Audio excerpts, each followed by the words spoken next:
I literally have only literally minutes to spare, and I gotta get going to the job thingy. And I was like, oh, I thought I had one more. Nope, nope, you gotta go now. Alrighty then. So, yeah, this was pretty insanely good. But I'm going to be forced to give it an 8.5. So, like one battle after another, and again, it is rare where you have that year where you get like a film of the decade and another film of the decade. But and if people think, oh, you're still pro Yorgos. Well, there's actually a funny story. I literally, I think I've lost count. I recorded four versions of reviews of Kinds of Kindness, and pretty much they weren't negative. I was just like, yeah, it was, it was pretty good, but not for me. And some of the stories were fine, but it just felt like Yorgos was just having some dark laughs and didn't seem to go anywhere. But it is actually relevant to cults and true crime, so if that's your jam, the third story will be like, yeah, that sounds about right. But this is a totally different deal. So Kinds of Kindness was three stories. This is one main story.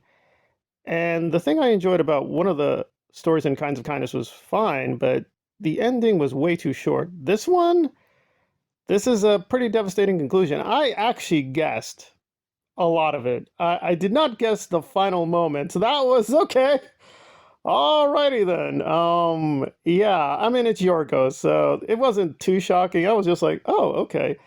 So let's just get to the main gist out of the way. So basically, Jesse Plemons' character kidnaps Emma Stone, a kind of weird, woke, but not woke, conservative, liberal reaction. She's not really clear where she stands. She's sort of a little bit all over the place, but she's a kind of very in control CEO. She even works out and does karate kickboxing, which she tries to use a little bit successfully against these two guys. So it's Jesse, who's basically a conspiracy theorist, and well, and again, it's alarmingly, I'm not going to be too serious in this review, but it is very close to what happens with people like, and again, it's not just Aaron Smith Levin or the obvious grifters like Critical Drink or Nerdrotics, but it does happen. So this is a serious subject that I guess you want to say socially impaired.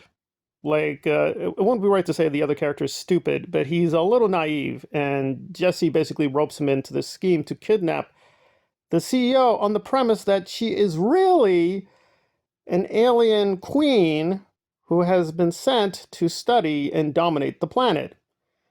And a lot of the narrative is Jesse out of his mind, or are these two wayward conspiracy theorists correct? And she really is a dangerous alien who has just been impersonating an Uman. And there you go. So that's probably not the interesting part of this film. Bugonia is really funny.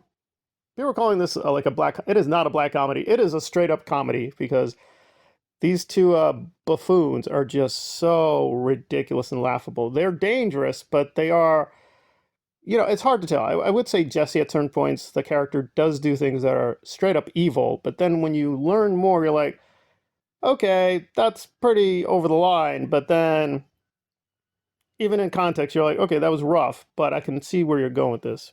So it does actually have some genuine twists because I think, okay, this is what's going to happen. But then it's like, oh, I didn't see that happening. So the less you know, the better. I will say the trailer really did not spoil anything. Kinds of Kindness trailer kind of gave a little bit too much away.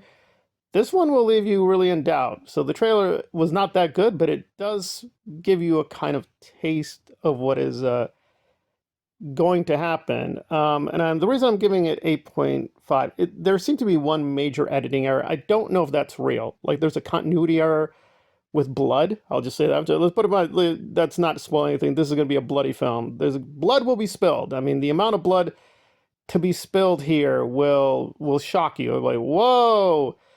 And again, characters you thought were totally safe. You're like, oh wow. Oh wow. Hmm. Hmm. But as always, Yorgos brings everything. Top-notch directing, top-notch acting, writing, sound design. I did find the soundtrack as well as the score a little intrusive here and there, but it wasn't too much. I did not like some of the music choices, but probably that was Emma Stone's choice. So I was like, oh, I wish they did something more experimental. But yeah, this deal, the real deal. This is the real deal. If you can catch it in theaters, believe me, you'll be like, whoa, whoa. But please support this on DVD. It is well worth, and it's very not Yorgos. This thing is fairly easy to understand. It is not as cryptic or esoteric as his other pieces. I mean, the subtext is pretty obvious, but it is no less devastating. So give it a try. Bugonia, or is it Bugona? Who cares? It's just great.